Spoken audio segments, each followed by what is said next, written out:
Cinema ഹച്ചിരിമ തിടുക്കത്തിൽ അരങ്ങത്തൊന്നുദിച്ചിടണ്ടേ ഒരു വരമതു cinema cinema തുടക്കത്തിൽ എടുത്തിട്ടൊന്നുരച്ചിടണ്ടേ ഓ ദൂരെ ദൂരെ ചിരിമ ദൂരത്തല്ലോ താരം ചാരത്തുണ്ടല്ലോ അമ്മേലെ കുത്തി ചാടിക്കേറാം താരക്കൂട്ടത്തിൽ നീയും കേറിക്കൂടണ്ടേ അമ്മാനെ തേടി പാറിപ്പോകണ്ടേ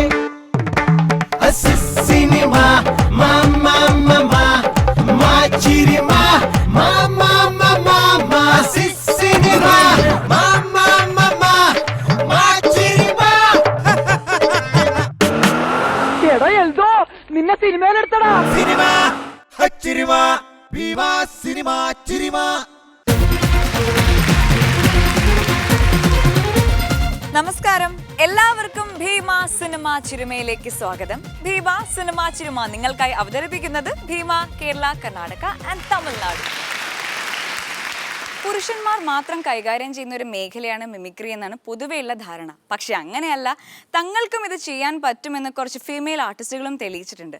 മിനി സ്ക്രീനിലൂടെ നമ്മൾ ഇപ്പോഴും ചിരിപ്പിച്ചുകൊണ്ടിരിക്കുന്ന സുബിയും ഒപ്പം 25 വർഷമായി മിമിക്രിയിൽ തൻ്റെതായ വ്യക്തിമുദ്ര പതിപ്പിച്ച ഒരു പെൺപുലിയും ഇന്നിവിടെ വരുന്നുണ്ട്. കാണാം ഭീമ സിനിമ ചിരുമ. ഭീമ സിനിമ ചിരുമ നിങ്ങൾക്കായി അവതരിപ്പിക്കുന്നു ഭീമ കേരള, കർണാടക ആൻഡ് തമിഴ്നാടു.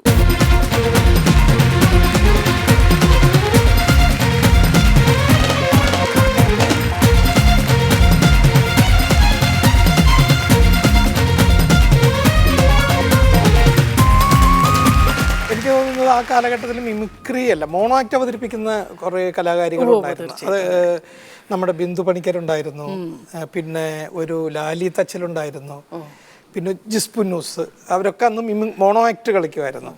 പക്ഷേ അന്ന് മിമിക്രി അവതരിപ്പിച്ചുകൊണ്ടിരുന്നത് പ്രസീത മാത്രമാണ്. അതുപോലെ തന്നെ മെയിൽ ആക്ടേഴ്സിനെ ഇമിറ്റേറ്റ് ചെയ്യുന്ന ഏക ഒരു കലാകാരി പ്രസീതയായിരുന്നു. പെൺകുട്ടികൾ മിമിക്രി ചെയ്യുന്ന ഒരു പിന്നീട് ഉണ്ടായിട്ടുണ്ട്. അവരൊക്കെ ഫീമെയിൽ ആക്ടേഴ്സിനെയാണ് ഇമിറ്റേറ്റ് ചെയ്തുകൊണ്ടിരുന്നത്. മെയിൽ ആക്ടേഴ്സിനെ ഇമിറ്റേറ്റ് ചെയ്ത് ഞാൻ കണ്ടിട്ടുള്ളത് പ്രസീത മാത്രമാണ്. അത് വെറുതെ ഒരു പെൺകുട്ടി ചെയ്യുന്നതായിട്ടല്ല, അത് മനോഹരമായിട്ടായിരുന്നു അന്ന് ചെയ്തുകൊണ്ടിരുന്നത്. വേണുചേട്ടനെ എടുക്കില്ലേ? വേണുചേട്ടനെ എത്ര കറക്റ്റായി ലാലേട്ടൻ്റെ ചേർന്നല്ലോ പണ്ട്. ആ ലാലേട്ടൻ്റെ ചെയ്തിരുന്നു. അത് ഏതോ വേണ്ട ആദ്യം രണ്ടുപേരും ചെയ്യാം 1 by 1 ആയിട്ട്. അതൊരു ചെറിയൊരു ബിറ്റ് മാത്രമേ കേട്ടോ. അവരുടെ ബോഡി ലാംഗ്വേജ് ആണ് മെയിനായിട്ട്. ബിക്കോസ് ശബ്ദം അതിപ്പോൾ കുറേ കാലമായല്ലോ, പ്രാക്ടീസ് ഇല്ല, അതുകൊണ്ടാണ്. ക്ഷമിക്കുക. വേണുചേട്ടൻ്റെ ആദ്യം.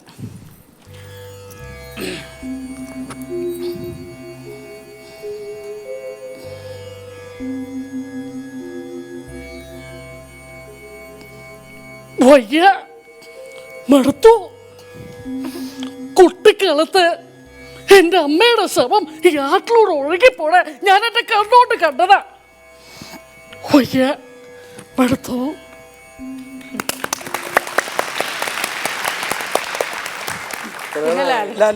ലാലിനെ കാണിക്കാറ്.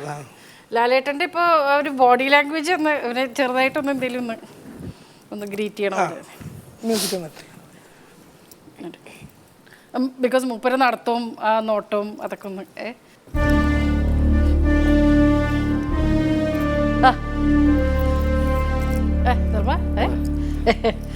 എന്താണ് എല്ലാവരും ഉണ്ടല്ലോ, ഒരു ഉഷാറില്ലല്ലോ. എന്താ ഇത്?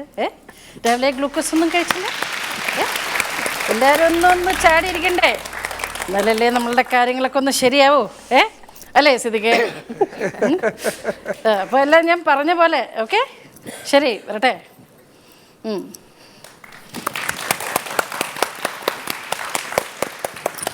ധർമ്മജൻ ഒരുപാട് സ്ത്രീ വേഷങ്ങൾ ചെയ്തിട്ടുള്ള ആളല്ലേ? അപ്പൊ ധർമ്മജന് ഉപകത്തുകൾ കിട്ടാറുണ്ട്? ഉപകത്ത് കിട്ടാറില്ല. എനിക്ക് സ്ത്രീ വേഷം ചെയ്തപ്പോൾ നല്ല പണി കിട്ടിയിട്ടുണ്ട്. അതെന്താണത്? അതൊരു 30 പ്രോഗ്രാമിന് പോയതാ മുളന്തുരുത്തി ഏരിയയിൽ. 30 ആകുമ്പോൾ ഇത്തിരി പ്രശ്നങ്ങളൊക്കെ ആയിരിക്കുമല്ലോ. അങ്ങനെ പോയി നിന്നു. അപ്പം ഞാൻ സ്ത്രീ വേഷമുണ്ട്, എൻ്റെ അമ്മ വേഷമാണ്. ശാരദ എന്ന് പറഞ്ഞൊരു കഥാപാത്രം ചെയ്തിട്ടിരിക്കുന്നു.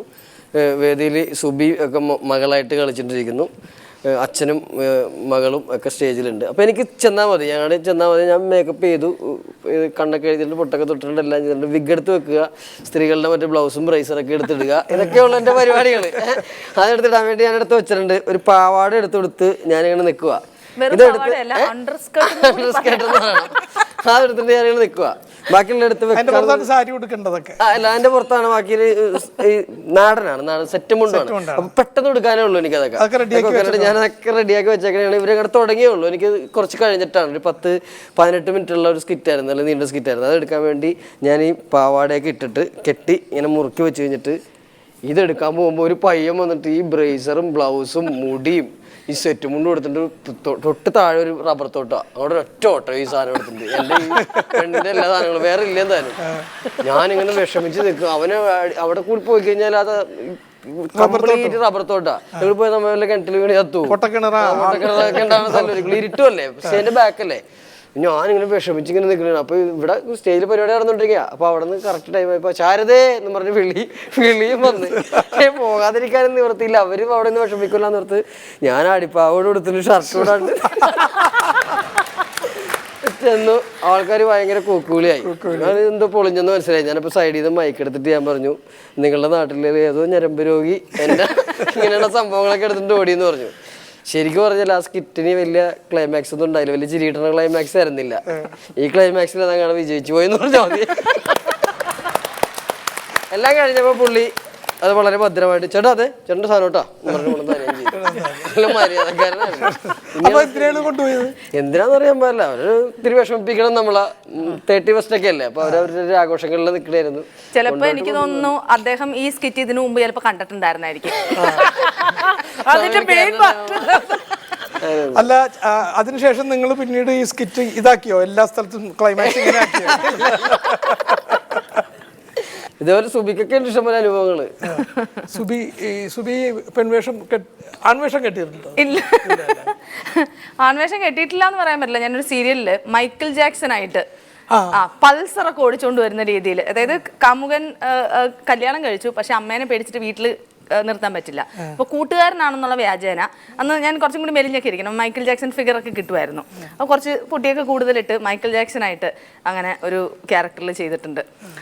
അങ്ങനെ വലിയ ബുദ്ധിമുട്ടുകൾ വന്നിട്ടില്ല. ആകെ ഒരു മെയിൽ ക്യാരക്ടർ ചെയ്തിരിക്കുന്നത് മൈക്കിൾ ജാക്സനാണ്. അല്ലാതെ വേറെ ബുദ്ധിമുട്ട് വന്നിട്ടുണ്ടെന്ന് പറഞ്ഞാൽ എന്താണ്? പറയാനെന്താ മടിക്കണേ പറഞ്ഞോ? അങ്ങനെ ചോദിച്ചാൽ ഞങ്ങളുടെ കൂട്ടത്തിൽ തന്നെ ഞങ്ങൾ ഒരുമിച്ച് പോണ ഗ്രൂപ്പ് എന്ന് പറഞ്ഞാൽ ഞാനും പിഷാരടിയും സാജൻ പള്ളുരുത്തിയും ഈ സുബിയൊക്കെ ആയിട്ടാണല്ലോ പോണത്. ഇപ്പം എപ്പോഴും പ്രോഗ്രാമിന് പോണത്. ഇപ്പം ഇതുപോലൊരു സ്ഥലത്ത് പ്രോഗ്രാമിന് ചെന്നേക്കുക. സ്റ്റേജിൻ്റെ ബാഗിൻ്റെ അവിടെ കാർഡും കാര്യങ്ങളൊക്കെ ഉണ്ട്. ഇപ്പം ഈ സാജൻ ചേട്ടന് എവിടെയെങ്കിലും ഇങ്ങനെ പ്രോഗ്രാമിന് ചെന്ന് കഴിഞ്ഞാൽ അത്യാവശ്യം നല്ല തുറസായ സ്ഥലങ്ങൾ കണ്ടുപിടിച്ച് പുള്ളിക്ക് ഒന്ന് എല്ലാ കാര്യങ്ങളൊന്നും വൃത്തിയായിട്ട് ചെയ്യണ ഒരാളാണ് പുള്ളി. അപ്പോൾ പുള്ളിക്ക് ടെൻഷൻ വന്നു കഴിഞ്ഞാൽ പുള്ളിക്ക് എവിടെയെങ്കിലും ഇട്ടിട്ട് പോയിരിക്കണം. അപ്പം അതിനുവേണ്ടി ഒരു പരിപാടിയുടെ സെക്രട്ടറിനെ കണ്ടുപിടിച്ചിട്ട് എവിടെ ഒരു സ്ഥലം ഉള്ളതെന്ന് പറഞ്ഞപ്പോൾ സെക്രട്ടറി വീട് കാണിച്ചു കൊടുത്തു. അവിടെ എല്ലാം ഉണ്ട്, അവിടെ ലൈറ്റൊക്കെ ഉണ്ടെന്ന് പറഞ്ഞു. എന്നാൽ അത് വേണ്ട, എനിക്ക് ടോയ്ലറ്റ് അവിടെ നിറച്ച ആൾക്കാരൊക്കെ ഒന്ന് വർത്താനം പറയേണ്ടത്, ഉത്സവത്തിൻ്റെ പരിപാടിയൊക്കെ ഉണ്ട്. അപ്പോൾ അവിടെ ആൾക്കാരും ബന്ധുക്കളൊക്കെ ഉണ്ട്, അതുകൊണ്ട് വേറെ എവിടെയെങ്കിലും എന്ന് പറഞ്ഞപ്പോൾ അത് പിന്നെ കടവുണ്ട് അവിടെ എന്ന് പറഞ്ഞു. അപ്പൊ കടവില് അപ്പൊ പുള്ളിക്ക് സന്തോഷമായി, കടവിൽ പോവാൻ നമ്മൾ സന്തോഷത്തിൽ ഒരാളും വന്നു. ഇതിന്റെ കൂടെ ഒരു കമ്മിറ്റിക്കാരന് ടോർച്ചൊക്കെ ഇട്ട് ഇരുട്ടത്തൂടി പോയി. അപ്പൊ ഒരു പച്ചരക്കാടും അതൊക്കെയാ. ഈ രാത്രി ആയതുകൊണ്ട് അറിഞ്ഞില്ല. ഈ എന്റെ ഇടവഴികൾ ഉണ്ടാവുമല്ലോ എന്റെ കൂടി നടപ്പുവഴി ഉണ്ടാവും, ഈ കാടിന്റെ ഇടയിൽ കൂടി ഇത്ര ഇതുണ്ടാവും. അപ്പൊ ആ വഴിയിലാണ് പുള്ളി ഇങ്ങനെ നിൽക്കുന്നത്, ആ കമ്മിറ്റിക്കാരൻ നിൽക്കുന്നത്. സാഞ്ചേട്ടൻ അവിടെ കാര്യം സാധിച്ചുകൊണ്ട് അങ്ങനെ വളരെ കാറ്റൊക്കെ കൊണ്ട് അങ്ങനെ ഇരിക്കുക. അപ്പൊ ഇതിന്റെ ഇടയ്ക്ക് ഈ വഴി കൂടി ഈ ഉത്സവത്തിന് കാണാൻ വേണ്ടി കുറച്ച് ആൾക്കാർ പോകുന്നുണ്ടായിരുന്നു, പ്രത്യേകിച്ച് പെണ്ണുങ്ങൾ, സ്ത്രീകളോ ആളുകളോ ഒക്കെ ഉണ്ട്. അപ്പൊ ഇങ്ങനെ പിടിച്ച് നിന്നിട്ട് പുള്ളി ടോർച്ചൊക്കെ പിടിച്ചിരിക്കണേ. എന്താ സോമ പിടിക്കണെന്ന് ചോദിച്ചു.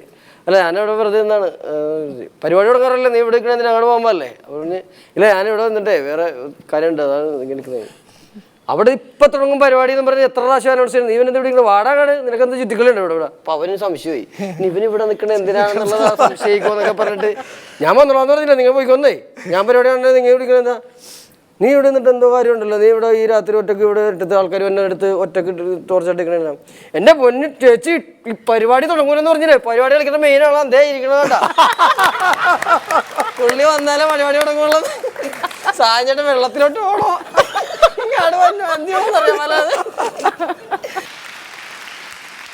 ആ കാലഘട്ടത്തിൽ ട്രൂപ്പുകളില്ലാതിരുന്നു അല്ലേ? അല്ലെങ്കിൽ പ്രസീതയും ഏതെങ്കിലും ട്രൂപ്പിൽ ഭാഗമായിരുന്നു. ഞങ്ങൾ കലാഭവൻ്റെ ഒക്കെ ട്രൂപ്പുണ്ട്, പക്ഷെ കലാഭവൻ ട്രൂപ്പിൽ അന്ന് പെൺകുട്ടികളെ എടുത്തിട്ടില്ല. ആ കാലഘട്ടത്തിൽ അത് മാത്രമേ ഉണ്ടാവുള്ളൂ. പിന്നീടാണ് ട്രൂപ്പ് വരാൻ തുടങ്ങിയത്. അല്ലെങ്കിൽ പ്രസീതയും ഒരു ട്രൂപ്പിലുണ്ടാകുമായിരുന്നു. എനിക്ക് പിന്നെ അങ്ങനെ ഒരു എന്താ പറയാ, അങ്ങനെ ഒരു ഉദ്ദേശം ഉണ്ടായിരുന്നില്ല ആക്ച്വലി പറഞ്ഞ.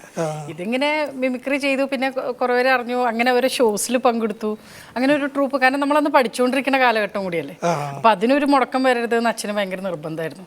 അപ്പൊ ബാക്കി കല അതൊക്കെ നല്ല കാര്യമാണ്, അവരെല്ലാവരും സപ്പോർട്ട് ചെയ്ത് എല്ലാ കാര്യം, അതുകൊണ്ടാണ് ഇന്ന് ഇവിടെ വെക്കണത്. അതെ, അപ്പോൾ ആ ഒരു രീതിയിൽ നമ്മൾ ട്രൂപ്പിലല്ലാണ്ട് ഇവര് അല്ലാതെ തന്നെ ഷോസിനൊക്കെ, ഇപ്പോൾ സലീം ബൈയുടെ ഷോ, അങ്ങനെ ഒരുപാട് പേരുടെ, നാദിർഷ, എല്ലാവരുടെയും അങ്ങനെ ഷോസിന് ഞാൻ പോയിട്ട് മിമിക്രി ചെയ്യുക, അല്ലെങ്കിൽ അവരെ സ്കിറ്റിലൊക്കെ അങ്ങനെയൊക്കെയുള്ള ഒരു ഇത്.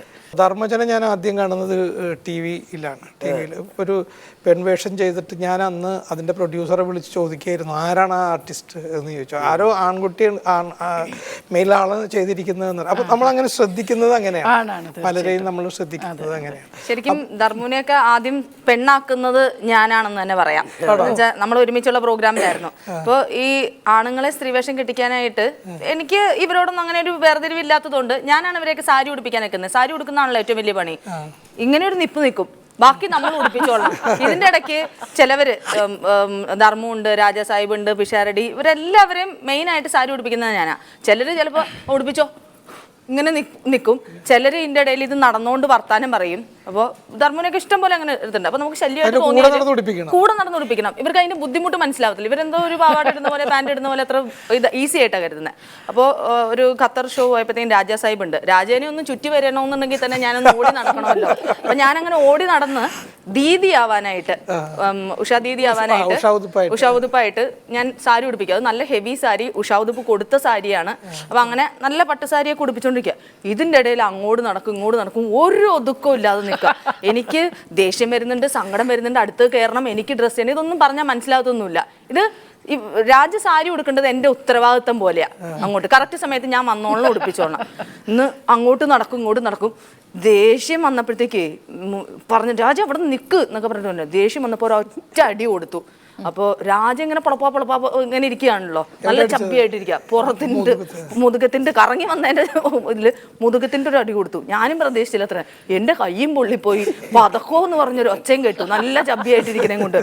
അവിടെ നിന്ന് ആൾക്കാരൊക്കെ നോക്കുമ്പോൾ ഞാൻ രാജേനെ തല്ലുന്നു. എല്ലാവരും ഇങ്ങനെ രാജ എന്തോ കുഴപ്പം ചെയ്തു.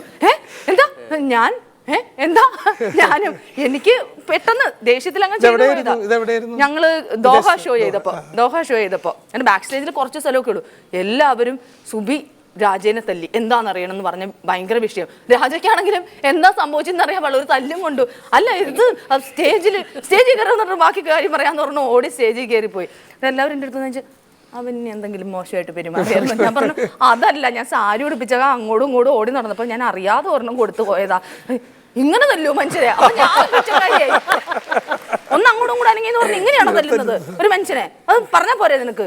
പറയാൻ തുടങ്ങിയിട്ട് 15 സ്റ്റേജായി, എന്നിട്ട് കേൾക്കണില്ല എന്നുള്ള അവസ്ഥ. അങ്ങനെ ഒരു നല്ല പണി എനിക്ക് ഇവർക്ക് നന്നായിട്ട് ഒരു സേവ ചെയ്ത് കൊടുത്തതിന്റെ പേരിൽ കിട്ടിയിട്ടുണ്ട്. ഇതിപ്പോ നമ്മുടെ നാട്ടിലായിരുന്നെങ്കിൽ ഈ സുബി അടിച്ചതിന്റെ പുറകെ വേറെ ആളുകൾ എന്താണെന്ന് ചോദിക്കില്ല, വന്നടിച്ചിട്ടുണ്ടാവും. അവിടെ ആയതുകൊണ്ട് രാജ രക്ഷപ്പെട്ടു. അല്ലെങ്കിൽ അതിനിവിടെ കമ്മിറ്റി വഴിയെ പോകുന്നവനൊക്കെ വരും, അവനും വന്നടിച്ചിട്ട് പോകും. അവന് കാര്യമൊന്നും അറിയണ്ട, ഒരാൾ അടിച്ചു കിട്ടിയാൽ മതി, പിന്നെ അടി വരുന്നവൻ കൊടുത്തോണ്ട് പോകും. ഞാൻ ഈ സ്ത്രീവേഷം കെട്ടിട്ടുണ്ടെങ്കിലും ഇവരൊക്കെ ഉള്ളതുകൊണ്ടും ഒക്കെ നല്ല സ്ത്രീവേഷങ്ങളാണ് ചെയ്തേക്കുന്നത്. വൾഗറായിട്ടുള്ള കുറേ തുണിയൊക്കെ വെച്ച് തിരികെ വലിയ ഇതൊക്കെ ആക്കി അങ്ങനെയൊക്കെ ചെയ്യണ കുറേ, അങ്ങനെ ഇന്നവരെ ചെയ്തിട്ടില്ല. വളരെ ഭംഗിയായിട്ടുള്ള സ്ത്രീവേഷങ്ങളും സ്ത്രീ കഥാപാത്രങ്ങളുമാണ് ചെയ്തേക്കുന്നത്. അത് സ്ത്രീകളോടൊരു ബഹുമാനം തന്നെ അത് സൂക്ഷിച്ചിട്ടുണ്ട് നമ്മൾ അങ്ങനെ ചെയ്തേക്കുന്നതാണ്. പിന്നെ പറയുമ്പോൾ ഡയലോഗിലൊക്കെ മാത്രം എന്തെങ്കിലും കോമഡിയിലൊക്കെ പറയുള്ളൂ, അല്ലാതെ ആ ക്യാരക്ടേഴ്സിന് എന്തെങ്കിലും ഓർമ്മയുണ്ടോ? ഏതെങ്കിലും അങ്ങനൊന്നും ഓർമ്മയില്ല. ഓരോ സമയം വരുമ്പോഴുള്ള ചെയ്യണമെന്നല്ല. അവർക്ക് പ്രത്യേക സ്റ്റൈൽ ഉണ്ടായിരുന്നു നിങ്ങളുടെ ആ ഭാഗത്തുള്ള ഒരു സ്ലാങ് കൊടുക്കും? ഒന്നുമില്ല, ഞാൻ ഈ സെറ്റ് മുണ്ട് കൊടുത്ത് വരുമ്പോൾ എൻ്റെ അമ്മയുടെ പോലെ ഇരിക്കണം എന്ന് പറയുന്നു. അപ്പൊ അമ്മയെ തന്നെയാണ് ഇമിറ്റേറ്റ് ചെയ്തത്? അമ്മയെ തന്നെയാണ് ഇമിറ്റേറ്റ് ചെയ്തത്? ശബ്ദത്തിൽ മാറ്റം, സ്റ്റൈലിലും മാറ്റം ഒന്നും വരത്തില്ല. സ്ത്രീകളുടെ ശബ്ദം മാറ്റുകയോ സ്റ്റൈലിലും മാറ്റില്ല. ഇല്ല. ആദ്യം ഇങ്ങനെ ഈ വയസ്സൻ സ്ത്രീ കഥാപാത്രങ്ങൾ ഇത് രാധാകൃഷ്ണൻ ചേട്ടനാണ്, ഹരിശ്രീ രാധാകൃഷ്ണൻ ചേട്ടനാണ്, നമ്മുടെ നാണിത്തള്ള. പുള്ളി തന്നെ അത്ര അങ്ങനെ അറിയാൻ പാടില്ലാത്തതുകൊണ്ട് എനിക്കായിരുന്നു അതിന്റെ ക്രെഡിറ്റ് ആയി കിട്ടുന്നത്. പുള്ളി അത് എവിടെയെങ്കിലും അവതരിപ്പിക്കും, എനിക്ക് അതിന്റെ കൈ എന്ന് പറഞ്ഞാലാണ് ഞാൻ എപ്പോഴും ചേട്ടനോട് വിളിച്ച് പറയുമായിരുന്നു. നാണിത്തള്ള നല്ല രസമുള്ള ഒരു ക്യാരക്ടറാണ് പുള്ളി ചെയ്യുന്നത്. എപ്പോഴും വൾഗറായിട്ട് ചെയ്യരുത്. വേഷം കിട്ടുന്ന സ്ത്രീകൾക്ക് പറ്റുന്നതും അത് തന്നെയാണ്. പലപ്പോഴും ഓവറാവും. ഞാനൊരു സ്ത്രീയാണ് എന്ന ഉള്ളിൽ കിടക്കുന്ന ബോധം, പുരുഷനാകാനുള്ള ശ്രമം. എനിക്ക് തോന്നുന്നത് പുരുഷ വേഷം സിനിമയിൽ പലരും കെട്ടിയിട്ടുണ്ട്, പല നടിമാരും കെട്ടിയിട്ടുണ്ട്. മഞ്ജുവിൻ്റെ ദയയിൽ ഗംഭീരമായിട്ട് ചെയ്തിട്ടുണ്ട്. അതാണ് അത് ഒരാൾക്കൊരു കുറ്റം പറയാൻ പറ്റില്ല. ഇപ്പോഴും ആ സിനിമ കാണുമ്പോ നമ്മൾ നോക്കിയിരുന്നു പോകും. ആണാണെന്ന് തന്നെ ഒരു ആൺകുട്ടിയാണെന്ന് തന്നെ തോന്നും ആ പടത്തിൽ. ഞാനും അതെ, പുതുക്കോട്ടയിലെ പുതുമണവാളം എന്ന് പറഞ്ഞ പടത്തില് ഒരു ചെറിയൊരു സീക്വൻസിൽ മാത്രം ഇങ്ങനെ മീശ, അന്ന് തന്നെ അയച്ചു ഈ മീശയും താടിയൊക്കെ വെച്ചിരിക്കുന്ന ആൾക്കാരെ സമ്മതിച്ചു കൊടുക്കണം. കാരണം ഇതങ്ങനെ മൂവ് തുമ്മാനും വയ്യ, മനുഷ്യരെ വല്ലാത്തൊരു അവസ്ഥയുള്ളൂ. മാളച്ചേട്ടനോട് എന്താടാ എന്നൊക്കെ പറഞ്ഞിട്ട് പോകുന്നുണ്ട്, ഒരു ബീഡിയൊക്കെ വിളിച്ചിട്ട്. അതാണ് ഞാൻ ആദ്യം ചെയ്തത്. നല്ലൊരു ഇതായിരുന്നു എക്സ്പീരിയൻസ്. ഈ തുമ്മിയാലൊന്നും തെറിക്കില്ല കേട്ടോ, അത് നമ്മളുടെ ഈ ഒറ്റയ്ക്കാണല്ലോ, അത് കറക്റ്റ് ആയിട്ട് വെക്കില്ലല്ലോ ഇവര്, എല്ലാം കുത്തി കയറ്റി ഇങ്ങനെ വെക്കൊരു ഭാര്യ. അല്ല ഇപ്പൊ മേക്കപ്പിലൊക്കെ ഒരുപാട് പെർഫെക്ഷൻ മീശ വെക്കുമ്പോഴാണ് പ്രശ്നമുള്ളത്. ഇവരുടെ മീശ എനിക്കും മീശ വെക്കുമ്പോഴാണ് പ്രശ്നമുള്ളത്. ഇങ്ങനെ ഒത്തിരി ടൈപ്പ് സ്ത്രീവേഷങ്ങൾ ചെയ്തിട്ടുണ്ട്, പലതും ലോക്കലായിട്ടുള്ളതും സ്റ്റാൻഡേർഡ് ആയിട്ടുള്ളതും. സ്റ്റാൻഡേർഡ് ഒക്കെ ആണെന്നുണ്ടെങ്കിൽ ഭയങ്കരമായിട്ട് സ്റ്റാൻഡേർഡ് ആയിട്ട് വന്നിട്ടുണ്ടെങ്കിൽ കയ്യിലിരിപ്പ് കൂതറയായിരിക്കും. പിഷാരടി സ്റ്റേജിൽ അനൗൺസ് ചെയ്യുമ്പോഴത്തേക്കും പിഷാരടി എപ്പോഴും ഒരു മികച്ച കലാകാരനാണ് അടുത്തായിട്ട് വരാൻ പോകുന്നത്. എൻ്റെ ഭാര്യയായിട്ടും മകളായിട്ടും അമ്മയായിട്ടും കാമുകിയായിട്ടും എല്ലാം അഭിനയിച്ചിട്ടുള്ള കലാകാരൻ എന്നാ പറയാറ്. പിഷാരടിയുടെ ഒപ്പം എല്ലാ തരത്തിലുള്ള ക്യാരക്ടേഴ്സ്, ഒത്തിരി ഡിഫറെന്റ് ക്യാരക്ടേഴ്സ് ചെയ്തിട്ടുണ്ട് അല്ലേ? തുടങ്ങിയത് തന്നെ അതെ, എന്റെ മടിയിലിട്ട് മറ്റേ പേരിട തുടങ്ങി മുത്തശ്ശി വരെയുള്ള കഥാപാത്രം ചെയ്തിട്ടുണ്ട്. ചില ടീം അങ്ങനെ ഒത്തുവന്നു. അപ്പൊ എന്തായാലും ധർമ്മജൻ പാട്ട് പാടൂല്ലേ? ഞാൻ എന്ത് പാട്ട് പാടും എന്ന് ആലോചിച്ചിട്ടാണ് കേൾക്കുന്നത്. ഒരു ആഘോഷപ്പാട്ട് പാടാനായിട്ടാണെങ്കിൽ ഒന്നും പഠിച്ചിട്ടില്ല, ഒന്നും ഓർത്തിട്ടുമില്ല. സുബി ഒരു പാട്ടിന് തുടക്കൂട്ടാ, നമുക്ക് എല്ലാവരും കൂടി പോവാം. ഞാൻ പാട്ട് പാടിയിട്ട് വേണം പ്രോഗ്രാം ഇവിടെ വെച്ച് നിർത്താനായിട്ട്. വേണ്ട,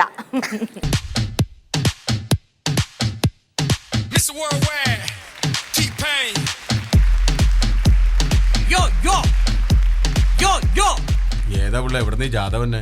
എക്സ്ക്യൂസ് മീ ചേട്ടാ, ഈ മറ്റേ സാധനമുണ്ടോ? ഏതാ മറ്റേ സാധനം? അല്ല, ഈ ചുണ്ടിന്റെ ഇടയിൽ വെച്ചിട്ട് ടെമ്പറേച്ചർ കൂട്ടുന്ന സാധനം. ആ തെർമോമീറ്റർ. അത് പലർക്കടയിലല്ല മോനെ, അത് തൊട്ടപ്പുറത്തെ മെഡിക്കൽ ഷോപ്പിൽ കിട്ടും. ഓ അതല്ല, ഈ സാധനം വച്ചു കഴിയുമ്പോ തന്നെ തലയ്ക്ക് ഒരു പെരുപ്പായിരിക്കും. ഈ പെരുപ്പ് കൂട്ടുന്ന സാധനം. നീ ഉദ്ദേശിച്ച സാധനം എനിക്ക് മനസ്സിലായി. ഇതല്ലേ നീ ഉദ്ദേശിച്ചത്? എന്റെ പൊന്നുമോനെ, കഴിഞ്ഞ ആഴ്ച ഈ കട റെയ്ഡ് ചെയ്ത് ഇവിടുന്ന് സാധനം കംപ്ലീറ്റ് പിടിച്ചോണ്ട് പോയുള്ളൂ. ഞാൻ ഈ ആഴ്ച നാലാളെ കൂട്ടി ജാമ്യം എടുത്ത് പുറത്തേക്ക് ഇറങ്ങിയേക്കണം. നീ വീണ്ടും കട പൂട്ടിക്കാൻ വന്നേക്കാണ്. അയ്യോ ചേട്ടാ, ആ സാധനം ഉണ്ടെങ്കിൽ എടാ, ഞാൻ ജയിലിൽ കിടന്നതോടുകൂടി തന്നെ എനിക്ക് ബോധവൽക്കരണ ക്ലാസ് എന്നിട്ട് ഞാൻ അതിനെ കുറിച്ച് കംപ്ലീറ്റ് പഠിച്ചു. അത് കാരണം ജയിലിലെ ആൾക്കാർ എനിക്ക് എന്നൊരു സാധനം ഞാൻ ഇവിടെ കൊണ്ടു വെച്ചിട്ടുണ്ട്. എന്താ? നീ ഇത് കണ്ട? ഇത് പോഞ്ചല്ലേ? പോഞ്ചല്ലടാ, സ്പോഞ്ച്. ഇതാണ് നിന്റെ ഹൃദയം. ഇതാണ് ഹൃദയം? ഇതാണ് ഹൃദയം. ഈ ഹൃദയം നമ്മളിങ്ങനെ കയ്യിലെടുത്ത് ഒരു ഗ്ലാസ് അടി പിടിച്ചിട്ട് ഇങ്ങനെ ഞെക്കുമ്പോ ഒരു കറുത്ത ദ്രാവകം ഈ ഗ്ലാസ്സിലേക്ക് ഒന്നിങ്ങോട്ട് വീഴും. ഇതാണ് നിക്കോട്ടി. ഇത് കിട്ടിയാലും മതി എനിക്ക്. ഇത് നിനക്ക് തന്നു കഴിഞ്ഞാൽ പിന്നെ ഞാൻ എന്തെടുത്ത് കുടിക്കും? അപ്പൊ എനിക്ക് തലവെറുക്കാനുള്ള സാധനം ഈ കടലില്ല. അപ്പൊ നീ തലവെരുത്തിട്ടേ പോവുള്ളൂ ഇവിടുന്ന്. അത്രേ ഉള്ളൂ. ഒന്ന് കേട്ടാ. നീ ഈ സാധനം ഇത് എവിടെ വെക്കല്? ഓ, ഇത് മുല്ലപ്പെരിയാർ ഡാം പോലും ആയില്ലോടാ. അവിടെ അങ്ങോട്ട് ഇരിക്കട്ടെ. അത്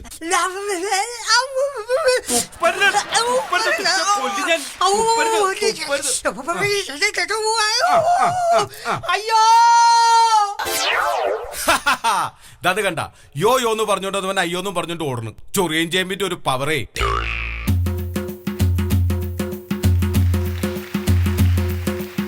ദുക്കാന്ദർ ഇവിടെ എല്ലാം തൂക്കിയാ കൊടുക്കണേ.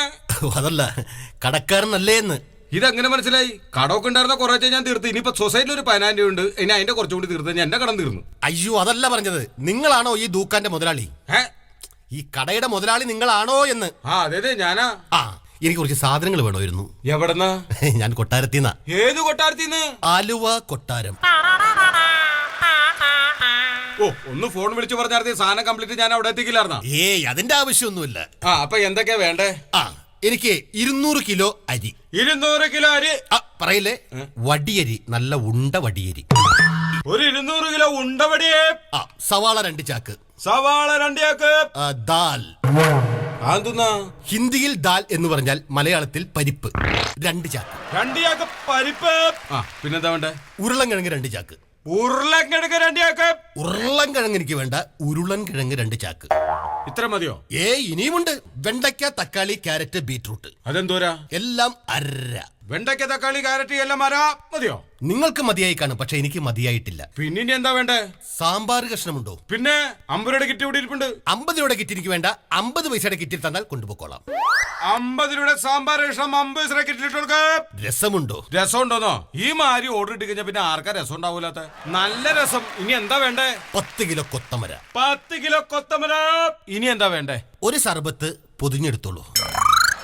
സർവത്ത് പൊതിഞ്ഞെടുക്കാനാ? നല്ല വൃത്തിയായ മനോരമ പേപ്പറിൽ തന്നെ. എന്റെ ദൈവമേ, ഇതൊരു വള്ളിക്കെട്ടായി തോന്നണല്ലോ. ആ, പറഞ്ഞത് നന്നായി. നല്ല വള്ളി, വാഴവള്ളി വേണ്ട കേട്ടോ. നല്ല പ്ലാസ്റ്റിക് കയറിട്ട് മൂക്ക് കയറിടുന്ന പോലെ കെട്ടി ചുറ്റിയിട്ടേക്കണം, അല്ലെങ്കിൽ ഊർന്നു പോകും. ഊർന്ന അല്ല, ചോർന്ന് പോകും. ആ ദൂക്കാൻ വല എന്തോ പറയാൻ വിട്ടുപോയി. ആ. എന്റെ രഥത്തിൽ വരുന്ന 2 കുഞ്ഞുങ്ങൾക്ക് അത്യാവശ്യമായിട്ടുള്ള ഭോജനം നിങ്ങൾ കൊടുക്കണം. അതാരാ? ടിൻഡു മിൻഡു, എന്റെ 2 കുതിരകളാ. ഇവനെ ഇന്ന് ഞാൻ നിന്നിട്ടല്ലോ. പിടിവിടൂ. കാശേട്ടാ, രാജാവിനോട് കളിക്കരുത്. ഏത് രാജാവ്? എന്റെ അംഗരക്ഷകർ എത്തിക്കഴിഞ്ഞു. എവിടെ? ആരെവിടെ? ഈ കടക്കാരന്റെ തലയെടുത്ത് മാറ്റി ഉടൽ കൊണ്ടുപോയി തുറുങ്കിലടയ്ക്കൂ. അവിടെ കിടന്ന് ചീഞ്ഞ് നാറട്ടെ. ചേട്ടാ ഇങ്ങനെ വന്നേ. ഏയ്, ആ, മേത്തത് കൊടുത്തേ. ഒരു കാര്യം പറഞ്ഞിങ്ങ വന്നേ. തല്ലാലോ. കഴിഞ്ഞ ദിവസം ഇയാളെ എന്റെ റേഷൻ കടയിൽ വന്ന് ഉവ്വ. മറിച്ചടിക്കുമെന്ന് ചോദിച്ചു. മറിച്ചടിക്കേ? നമ്മൾ ഈ റേഷൻ സാധനങ്ങളൊക്കെ മറിച്ചടിച്ചാണല്ലോ ജീവിച്ചോണ്ടിരിക്കുന്നത്. അപ്പൊ മറിച്ചടിക്കുമെന്ന് കേട്ടപ്പോ ഞാൻ സന്തോഷിച്ചു. ഉടനെ തന്നെ ഇയാള് പറഞ്ഞ് 1 ചാക്ക് പച്ചരി, 1 ചാക്ക് ഗോതമ്പ്, 1 ചാക്ക് പഞ്ചസാര, 10 ലിറ്റർ മണ്ണെണ്ണ, ഇതെല്ലാം എടുത്തു വെച്ച് റേഷൻ കാർഡ് ചോദിച്ചപ്പോഴേ ആ മണ്ണെണ്ണ എടുത്ത് ചാക്കിലേക്ക് ഒഴിച്ച് തീപ്പെട്ടികൾ വരച്ചിട്ട് മഹാരാജാവിനോട് നീ റേഷൻ കാർഡ് ചോദിക്കുമല്ലടാ പട്ടി. അപ്പൊ ഇയാള് രാജാവല്ലേ? ഇയാള് മഹാരാജാവ് തന്നെയാണ്, പക്ഷെ ഇപ്പൊ മഹാപ്രാന്തന. പ്രകോപിപ്പിക്കാതെ എങ്ങനെയെങ്കിലും മെരിക്ക് പറഞ്ഞുവിടാൻ നോക്ക്. അതാണല്ലേ ബുദ്ധി. ആ പിന്നെ ഞാൻ നേരത്തെ ഓർഡർ ചെയ്ത 10 കിലോ കൊത്തമര എടുത്തായിരുന്നു. എന്തിനാ ഇത്രയും കൊത്തമര? പായസം വെക്കാനാണ് ബായി. കടക്കാരൻ, എന്തോ എത്ര പൈസയായി? പൈസ വേണ്ട മഹാരാജാവേ. എന്ത്? തെണ്ടി തിന്നുന്നൊരു ഗതികേട് ഈ കോസല മഹാരാജാവിന് ഉണ്ടായിട്ടില്ല. പറയൂ, എത്ര പൊന്മണം വേണം പറയൂ. വേണ്ട, പൊന്മണം വേണ്ട രാജാവേ. എന്റെ തേര് പുറപ്പെട്ടു കഴിഞ്ഞു. വേണ്ട, തേര് വിടണ്ട. ഞാനൊരു ഓട്ടോറിക്ഷയിലാണെങ്കിലും കൊട്ടാരത്തിലേക്ക് എത്തിച്ചേക്കാം. ആ, എങ്കിൽ എന്റെ ഫോൺ നമ്പർ ഒന്ന് കുറിച്ച് വെച്ചോളൂ. My phone number is 000000. എങ്ങനെ? 2030 വട്ടപൂജ്യം. अरे सांबार भाई, സാമ്പാറാ? दुकान भाई, आपको कितना पैसा चाहिए? അതെന്നതത്? ये हिंदी है. ஐயா ஐயா, உனக்கு எவ்வளவு பணம் வேணும் ஐயா? சொல்லுங்கோ. தமிழ். எங்கடு வம்பு ஸ்தாரும் நீனும் நானும் நிக்ரு. ഇത് എന്നടാ? ഇത് കന്നഡ. സത്യത്തിൽ ഇയാള് രാജാവ് തന്നെയാണോ? പിന്നെ ഇയാളെന്താ ഇങ്ങനെയായി പോയേ? 40 വർഷം മുമ്പ് മല്ലിംഗദേശം വാണ ദൃഷ്ടകടാക്ഷ ഗോകുല മഹാരാജാവ് ഇത്. ആണോ? ഇയാൾ ഇങ്ങനെ ആയതിന് പിന്നിൽ വലിയൊരു കഥയുണ്ട്.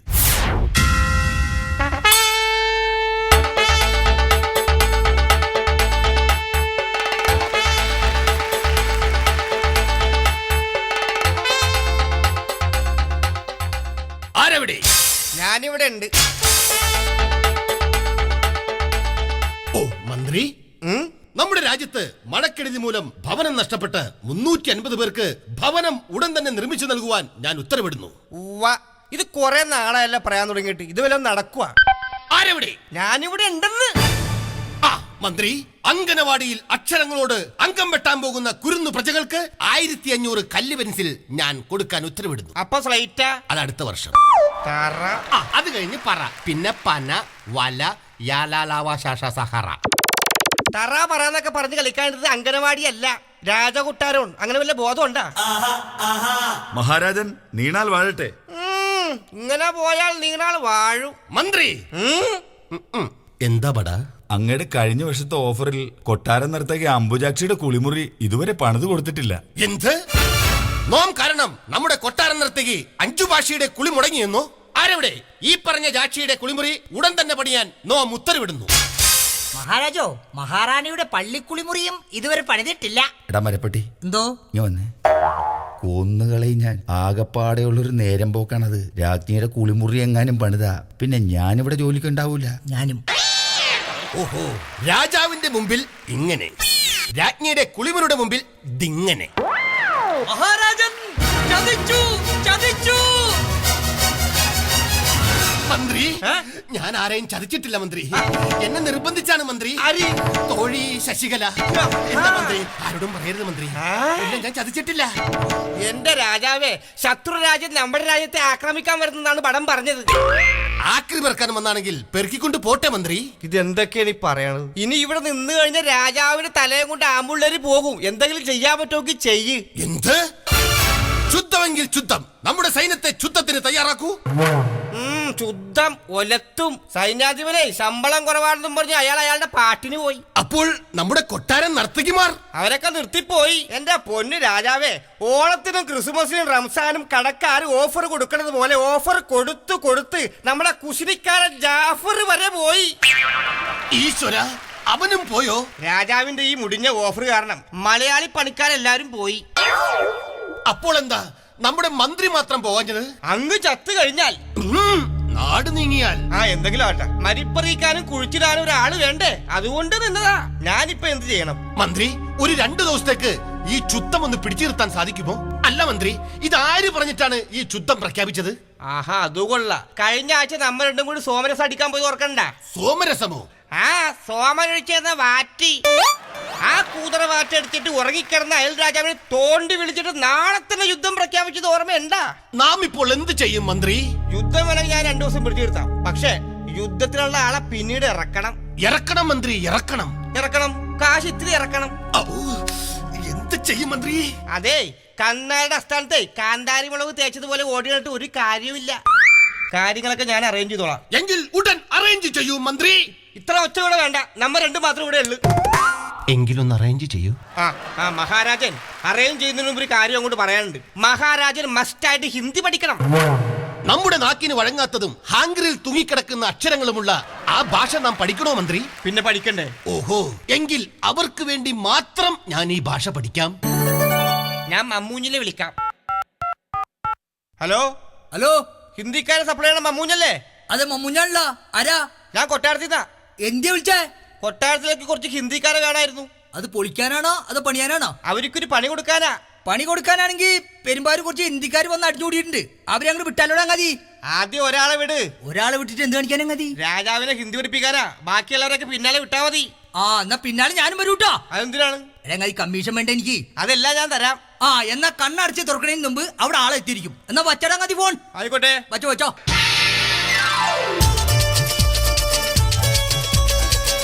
മഹാരാജൻ, ഇതാണ് മമ്മൂഞ്ഞ് പറഞ്ഞു വിട്ട ഹിന്ദിക്കാരൻ. എന്താടാ ഇത്? നിന്നെ ഞാനിവിടെ വിളിപ്പിച്ചത് തേപ്പിനല്ല, രാജാവിനെ ഹിന്ദി പഠിപ്പിക്കാനാണ്. അതായത് മഹാരാജാക്കോ അത്യാവശ്യ ഹിന്ദി വാചക് പഠന കർത്താ ഹേ. അച്ഛാ. അപ്പ കണ്ടവനെ അച്ഛാന്ന് വിളിക്കുന്നവനാണോ ഈ ഹിന്ദിക്കാരൻ?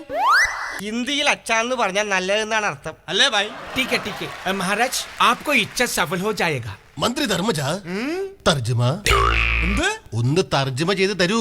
അങ്ങയുടെ ഇംഗിതം സാധിച്ചു തരുമെന്നാണ് ഈ ബായി പറഞ്ഞത്. മന്ത്രി, എന്റെ മനസ്സാകെ കലുഷിതമായിരിക്കുകയാണ്. പോയി ആ തോഴി ശശികലയോടൊന്ന് വരാൻ പറയൂ. മന്ത്രി, തർജ്ജമ. ബായ് ജാവോ, ശശികല ആവോ. ठीक है വല്ലതും മനസ്സിലായ? ആവോ.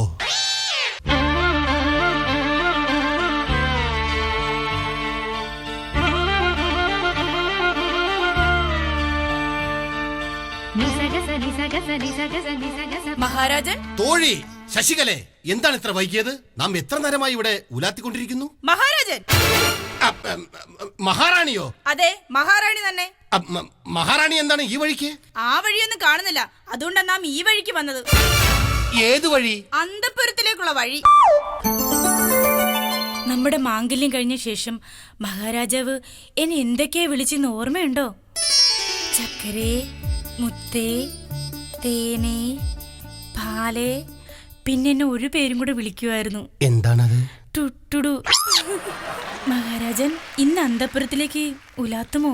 എന്താണ് മഹാറാണി പറയുന്നത്? ആദ്യമേ തന്നെ നമ്മുടെ മകളുടെ സ്വയംവരം, അതിനുശേഷം ശത്രു സൈന്യവുമായിട്ടുള്ള യുദ്ധം. ഇത് കഴിഞ്ഞിട്ട് ശേഷം മാത്രമേ എനിക്ക് ഉലാത്താൻ പറ്റൂ. എങ്കിൽ മഹാരാജൻ, ഞാൻ കൊട്ടാരത്തിന് പുറത്തുപോയി ഉലാത്തിക്കോട്ടെ? സാധ്യമല്ല. ഇന്ന് നമ്മുടെ പുത്രിയുടെ സ്വയംവരമാണെന്നറിയില്ലേ? ഇന്നെങ്കിലും നിനക്ക് പുറത്തു പോകാതിരുന്നൂടെ? महाराज, हमारे राजकुमारी को स्वयंवर के लिए परदेश की 3 आदमी പുറത്തുവന്ന് നിൽപ്പുണ്ട്. നമ്മുടെ മകളുടെ സ്വയംവരത്തിന് വന്നിട്ടുള്ള യുവരാജാക്കന്മാരെയെല്ലാം കൊട്ടാരത്തിലേക്ക് ആനയിച്ചാലും.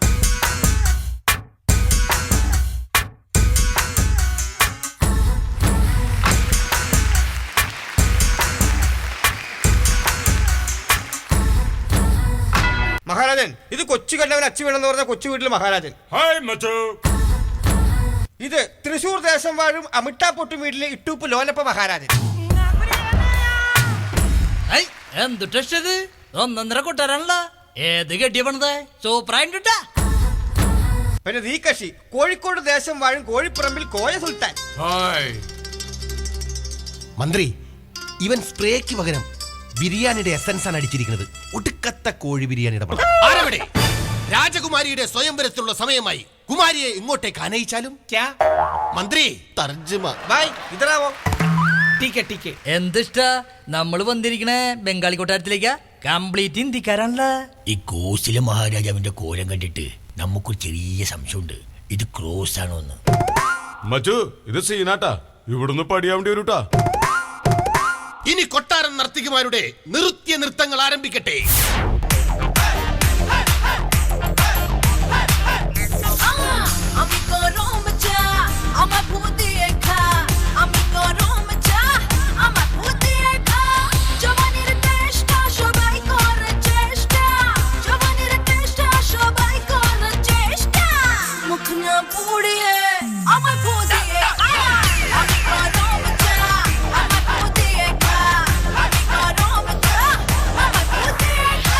മന്ത്രി, ആ ഊർന്നിറങ്ങുന്ന വിളംബരപത്രം എടുത്ത് ആ ബൈലോ വായിക്കാൻ പറയൂ.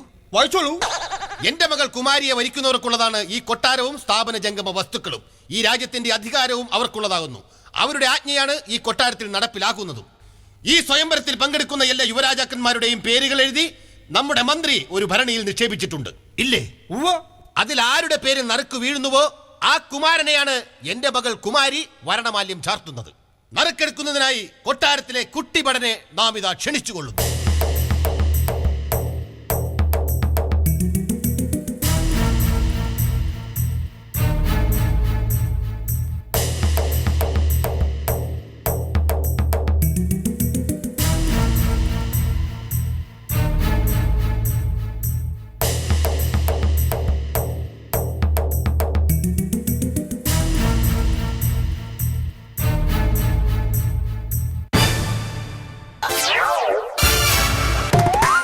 എന്താണ് മന്ത്രി നാം ഈ കണ്ടത്? കേവലം ഒരു ബംഗാളി ഭടന്റെ കഴുത്തിൽ നമ്മുടെ മകൾ വരണമാലയം ചാർത്തിയെന്നു. മഹാരാജൻ എന്നോട് ക്ഷമിക്കണം. എല്ലാ നറുക്കിലും അവന്റെ പേരെഴുതി ഭരണിയിലിട്ടത് ഞാനാ. മന്ത്രി എന്തിനു നമ്മോട് ഈ ചതി ചെയ്തു? ചതിയല്ല, ഒരു കണക്കിന് ഞാൻ രാജാവിനെ രക്ഷിക്കായിരുന്നു. ഒരു മലയാളിയാണ് രാജാവിന്റെ മകളെ കെട്ടണമെങ്കിൽ അവൻ ജീവിതകാലം മുഴുവൻ പണിക്കും പോകൂല, ഞായറാഴ്ച അടിച്ചു ഫിറ്റായിട്ട് ഹാങ് ഓവർ ആണെന്ന് പറഞ്ഞ് തിങ്കളും ചൊവ്വയും ബുധനും പോകൂല, പിന്നെ വ്യാഴവും വെള്ളി ശനി ലീവും, പിന്നെ വീലും. മന്ത്രി, അവൻ ബംഗാളി, എന്റെ മകൾ മലയാളി. മംഗളഗർഭത്തിന് ശേഷം അവൾ ബലങ്കാളി.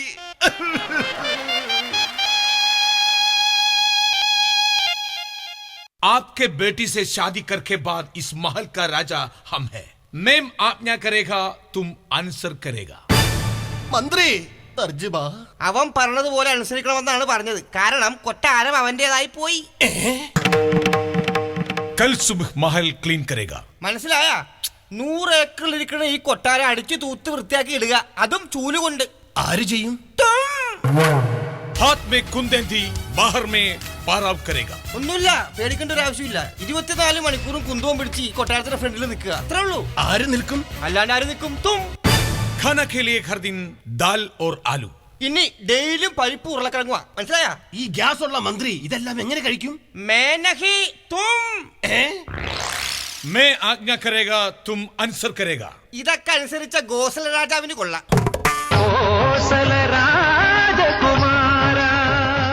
ബംഗാളി ബായി, ഒരു മലയാളിയും ഒരു ബംഗാളിയുടെ കീഴിൽ ഇതേവരെ ഇവിടെ പണിയെടുത്ത ചരിത്രമില്ല. അങ്ങനെ ഒരു കാലം വരുമ്പോ നീ വാ, എന്റെ കാലിലെ 1 2 നഖങ്ങൾ, അല്ലെങ്കിൽ വേണ്ട 10 നഖം തന്നെ ആയിക്കോട്ടെ, വെട്ടിത്തരാൻ നിനക്ക്. നിന്റെ കയ്യിൽ കാശുണ്ടെങ്കിൽ ചന്ദനമുട്ടിലിട്ട് കത്തിച്ച് ആ കാശ് തീർക്കാം. നിനക്ക് കാശ് തീർക്കാം, കേട്ടോടാ രാജാവിന്റെ മരുമകനെ. ചാവോ ചാവോ जावो जावो, तुझे देखा तो ये जाना आसान हो.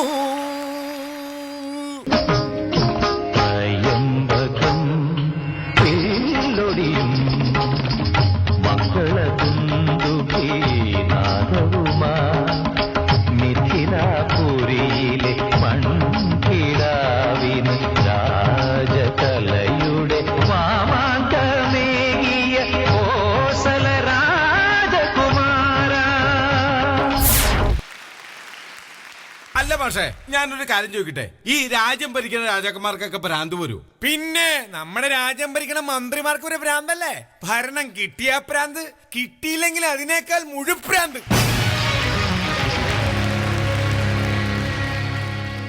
Okay, welcome back. Subi, yes, ഈ പ്രസീത ഒരു പരാതി ആയിട്ട് പറഞ്ഞു, പ്രസീതയുടെ മിമിക്രി കാലഘട്ടത്തിലുള്ള ഒരു അനുഭവം പറഞ്ഞ കൂട്ടത്തിൽ പ്രസീത മിമിക്രി അവതരിപ്പിച്ചുകൊണ്ടിരുന്നപ്പോൾ പ്രസീതയുടെ വീട്ടിൽ ഒരു ഊമക്കത്ത് വന്നു, ഓർമ്മയുണ്ടല്ലോ? ആ ഊമക്കത്ത് എഴുതിയ ആളെ ഏകദേശം എനിക്ക് പിടുത്തം കിട്ടിയില്ലേ? എന്റെ മൈൻഡിൽ ഒരാളുടെ പേര് വന്നിട്ടില്ലേ? പറഞ്ഞോ, ഞാൻ പറയട്ടെ. നമ്മൾ രണ്ടുപേരും ഒന്നായിരിക്കും ആലോചിച്ചിട്ടുള്ളത്. ഞാൻ ആലോചിച്ചത് പറയാം, എന്നിട്ട് സുബി ആലോചിച്ചത് പറയാം. അത് മറ്റാരുമല്ല, ധർമ്മജൻ. മര്യാദ എഴുതാൻ അറിയാമല്ല, പിന്നീട് ഊമക്കത്ത് എഴുതണം.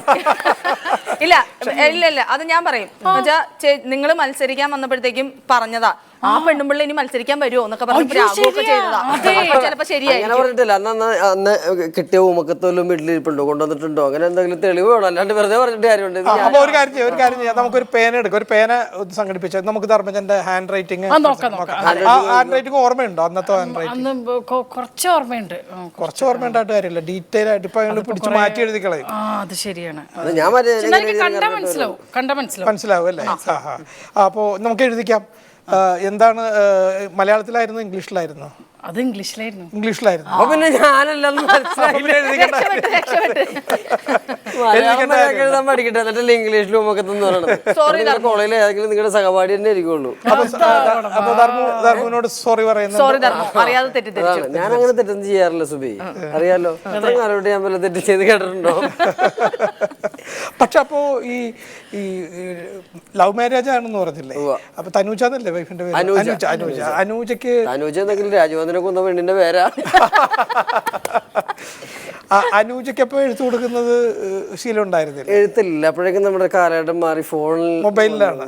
മൊബൈൽ ഉണ്ടായിരുന്നോണ്ട് ലാൻഡ് ഫോൺ ആയിരുന്നു, മൊബൈൽ ഉണ്ടായിരുന്നില്ല, ലാൻഡ് ഫോൺ ആയിരുന്നു. ഫോണിലൂടെ കാണാതെ പ്രണയിച്ചതാണോ കണ്ടു പ്രണയിച്ചത്? കാണല് വളരെ കുറവായിരുന്നു, കാണലും കറങ്ങലൊന്നും ഉണ്ടായിട്ടില്ല ജീവിതത്തിൽ, അങ്ങനെയൊന്നും ഉണ്ടായിട്ടില്ല. വളരെ പരിശുദ്ധമായ പ്രണയമായിരുന്നു. ആദ്യമായിട്ട് കണ്ടു, കണ്ടപ്പോ തന്നെ അടിച്ചോണ്ട് പോരുകയും ചെയ്തു.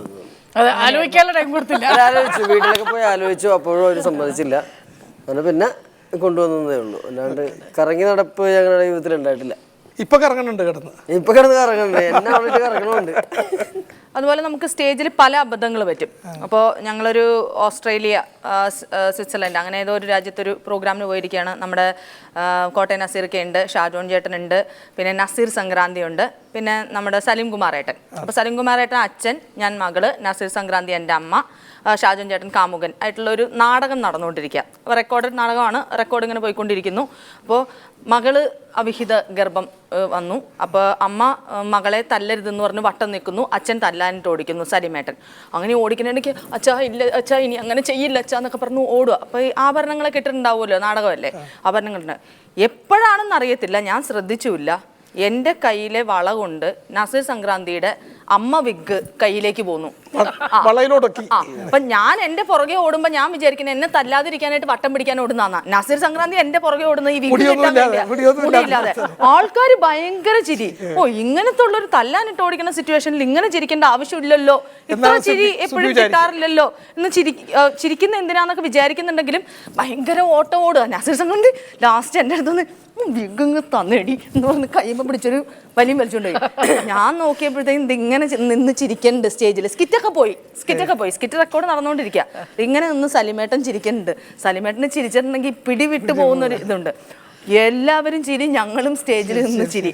എന്നിട്ട് നസീർ സംക്രാന്തി ഇതും കൊണ്ട് പോയിട്ട് സ്റ്റേജിന്റെ പുറത്ത് നിന്ന് വിഗ് വെച്ചു. കണ്ണാടിയിലൊന്നും നോക്കാൻ നേരമില്ലല്ലോ, സ്കിറ്റ് എങ്ങനെയെങ്കിലും തുടങ്ങണം, വീണ്ടും ഇനി കുറച്ച് പോയെങ്കിലും വിട്ടുപോയെങ്കിലും തുടങ്ങണം എന്ന് വെച്ച് വിഗ് വെച്ച് വന്നപ്പോഴത്തേക്ക് ആൾക്കാർ അതിലും വലിയ ചിരി. വിഗ് ഇങ്ങനെ ഇരിക്കും. ഇത് വിഗ് മേടിച്ചിട്ട് വന്ന കഥയല്ലേ? വിഗ് ഒരു മനുഷ്യന്റെ മേടിച്ച കഥയാണ്, ഇത് ഒരു ജീവിയുടെ മേടിച്ച കഥയുണ്ട്. എന്റെ മിമിക്രി ആർട്ടിസ്റ്റ് തന്നെ ബേബി നമ്പേലി എന്ന് പറയും, ഏക്കാൻ്റെ ഒക്കെ അവരുടെയൊക്കെ വന്നതാ. അപ്പൊ ഇത്ര ഉള്ളൊരു ഒരു അപ്പം പോലത്തെ വിഗ് ഉണ്ട് ഇവന്,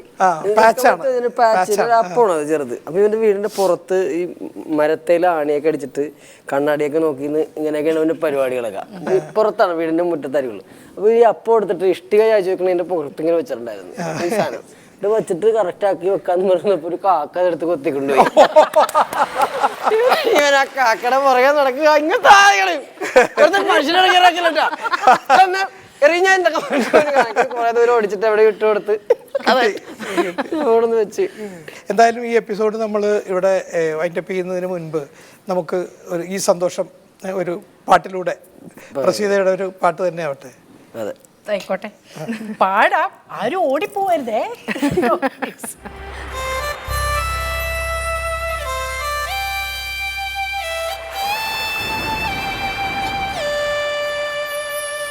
Every night in my dreams I see you, I feel you, that is how I know you.